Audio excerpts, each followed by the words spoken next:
This astrolabe draw might actually decide the game. That's gonna be I actually need to huge. keep drawing You because don't need astrolabe. What else don't you need? Sai? You probably don't need Sai this game. Wow! I can see your hand, bro. you're in my head, bro.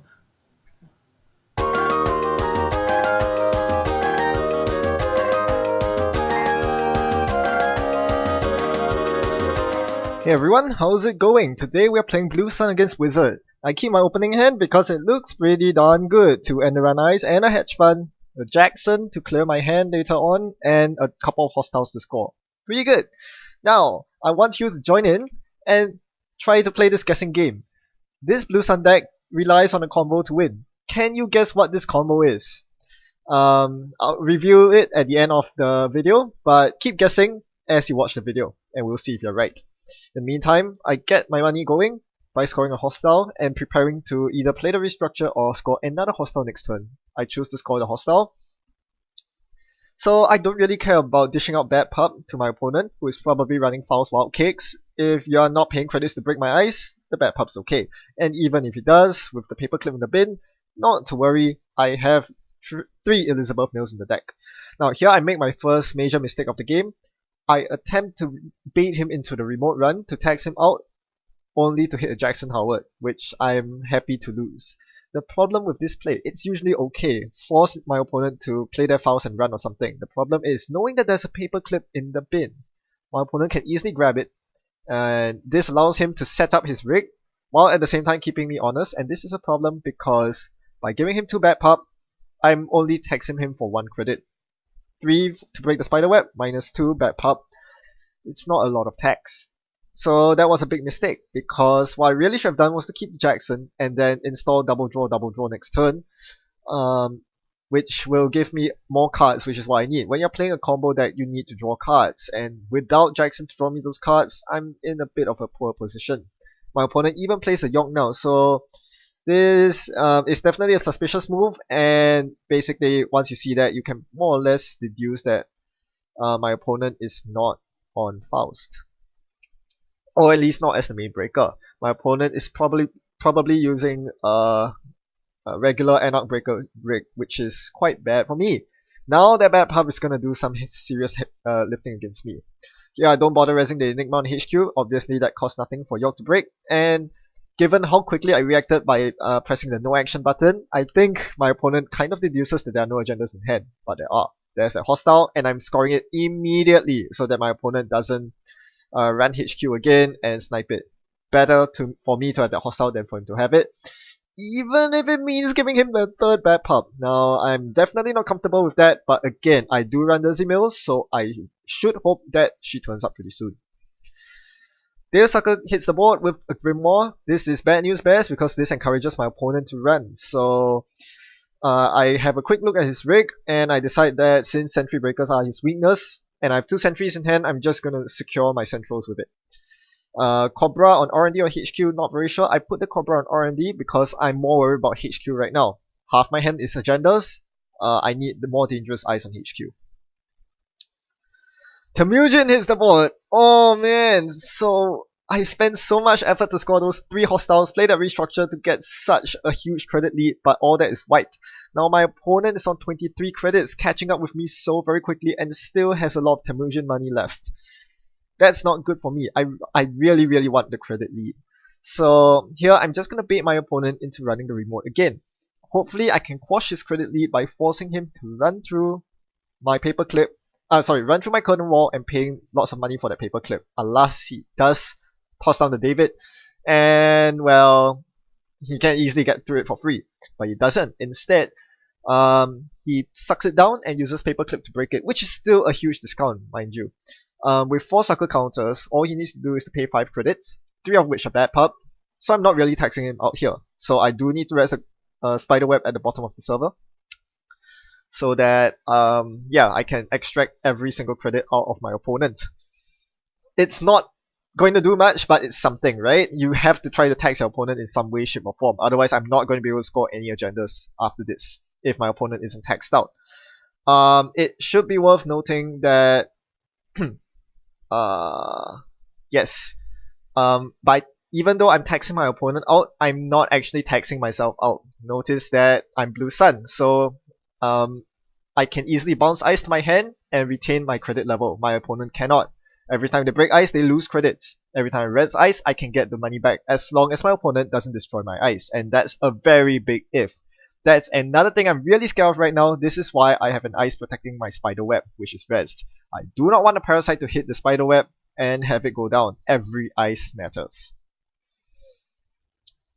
Now my opponent plays a peddler here, and I'm still shivering in my seat. That curtain wall is definitely a huge boon and a liability at the same time. If my opponent has a knifed and knives through my curtain wall, I'm pretty much done. That's a lot of money that goes down the drain for me. I need every single credit I can master right now.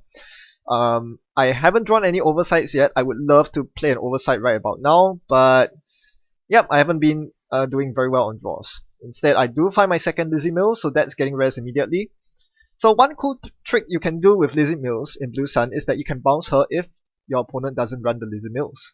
This allows you to recur Lizzie Mills, allowing you to clear multiple bad pub if your opponent cannot get to the mills. However, in this case, I'm forced to leave it in the open and let my opponent trash it for free, simply because server 4 is occupied by the global food I snuck in there. Well, I was trying to bait my opponent to run it. He did not bite, so the bait kind of failed, and now I'm stuck with a remote server I can't toss anything into. Honestly, I really wanted to put something in the remote because I needed to clear my hand of agendas. There were too many agendas in my hand. I'm ditching the Enigma here, which is pretty useless. And here I advance the food. I need to get rid of it somehow, even if it means letting my opponent steal it. So I'm gonna advance it, and this basically forces the run on the remote, but my remote is definitely very penetrable right here. It's a curtain wall into a rainbow. So I res the curtain wall, and my opponent uses net ready ice on Yogg. So that's fine. Yep, that does force quite a few credits from Paperclip, but now that I've removed 2 bad pub, curtain wall becomes significantly more taxing. That's pretty good. Let's see if my opponent uses a David here. Nope. My opponent doesn't use a David because he did access an assassin from my HQ earlier on, so he knows that he needs the David out to prevent getting sniped by assassin. Then the medium comes down and he runs R&D, expecting that he can get through an assassin. Unfortunately, that's a lower strength ice, but it's more devastating. It's the Cobra he has no answer to. Peddler did not have a mimic. It fires, I trash the medium here, and I deal the 2 net damage. Net damage hits Princess Space Kitten and a Yogg. So perhaps trashing the Yogg here would have been the right play. If I can get both of his Yoggs in a bin, that might have been a very good thing for me. So I bounce back the curtain wall here to get more money. This allows me to actually res the other spiderweb that's sitting on R&D. I did trash the medium, so I prevented my opponent from multi-accessing, and I think he has both mediums in the bin right now, but you can be sure that he'll come back in full force later on. Yep, both mediums are in the bin, so that's a very huge hit for me, or rather in my favor. That Cobra did some serious work there. It was a successful gear check, and my opponent took a lot of tempo loss from it. However, I'm not out of the woods yet. I'm only on 3 agenda points. I need to at least find a way to get up to match point to really threaten my opponent. He's still on 16 credits, can easily lock down my remote. Paperclip is such a strong barrier breaker. But we'll see what I can do right here. I do bounce the Cobra because I'm so worried about Parasite. But at the back of my mind, I'm thinking, if my opponent isn't destroying my Cobra when I leave it open for 1 turn, no Parasites, no Forked, it was at this point that I started deducing that my opponent wasn't actually running Ice Destruction. It's not something you expect from Anarch nowadays, but it makes sense given his rig. He's running all the efficient breakers with Sucker support, medium support with Grimoire, and even net ready Ice, such that he can get through most pieces of Ice without too much worry. So it makes total sense that my opponent isn't running Ice Destruction. You don't need to destroy Ice when you are making very efficient runs, with breaking code gates essentially for free, breaking strength 5 or higher ice for free, and Mimic and Paperclip being pretty efficient as well. So I guess I don't really need to worry about ice destruction from here on out, but just in case, I'll keep bouncing ice. In the meantime, I do feed my opponent another agenda. I knew my opponent could easily get in. This was definitely a porous server. Again, my whole point is to just tax out my opponent so that I can actually do this. Slip the Atlas in and hope that they don't run it. This is how I create scoring windows. You have to throw out some bait, make some compromises so that you can advance your own game. It's painful to do that, make no mistake. But there is another reason, there's another means to my madness. Don't think I'm crazy right here. That Oak Town did give me a bit of tempo. I was able to advance it and gain money while my opponent spent money breaking the curtain wall. You also notice I rest the Rainbow because that was able to tax out my opponent, having net ready eyes on paperclip, not being able to break it with York or Mimic. However, my opponent shoots back at me with more setup. He gets a Bagat out and runs my HQ. While he misses the global foot in my hand, he does hit the Jackson off the top of R&D from the Bagat mill. I'm very happy that he did decide going for HQ instead of my remote though. This meant that I could push out the Atlas, bringing me up to 5 points. So now my opponent has to check my remote every single time. Could be the game-winning Atlas. Archives Temujin. This is a pretty good move. Not only is he gaining money, once again closing the economic gap between the two of us, more importantly, he's able to accomplish multiple things at once. By running Archives, he gets money, he gets sucker counters, and he checks for Bagat mills. That's pretty efficient. He then runs HQ to mill yet another card. It's an Atlas. Ugh. That's not good. That is eventually going to be his. I'm not going to draw into a Jackson anytime soon. So I start counting agendas. There are 10 in my deck, 7 there are 6 in score area, 1 in the bin, that's going to be my opponent's very soon. We'll be both on match point by then. This leaves 3 agendas remaining in circulation. 1 in my hand, 2 in the bush. 2 in R&D. So with my 19 card R&D, 2 agendas seems pretty safe. I need to shore up defenses for other servers, most notably HQ. This is why Orion Oversight is going on HQ. Seems like a bright idea until you realize that by doing this, I'm basically begging him to run to HQ, getting a 1 in 5 shot at my food. This is not good. But at the very least, this Oversight is meant to force my opponent to spend money breaking the Orion, again, widening the economic gap between the both of us. Why am I so intent on that? Well, we shall wait and see. Why do I have a Consulting Visit in my hand? Again, we shall wait and see. Have you figured out what's the combo I'm running yet? Give it a little think. Anyway, my opponent runs Archives a bunch of times. And what's he gonna do? Is he gonna trash my Orion? Surely he must, and surely he will. But he's gonna do it in a very unconventional way.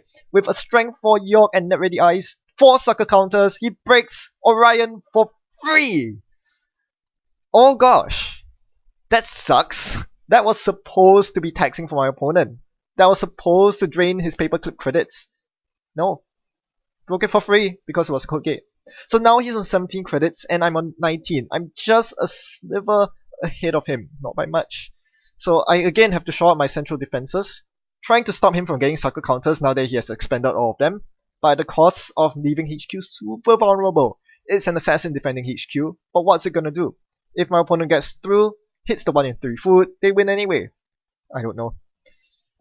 This is not looking very good for me, but I really wanted to ice Archives here because I wanted to threaten Assassin on all servers.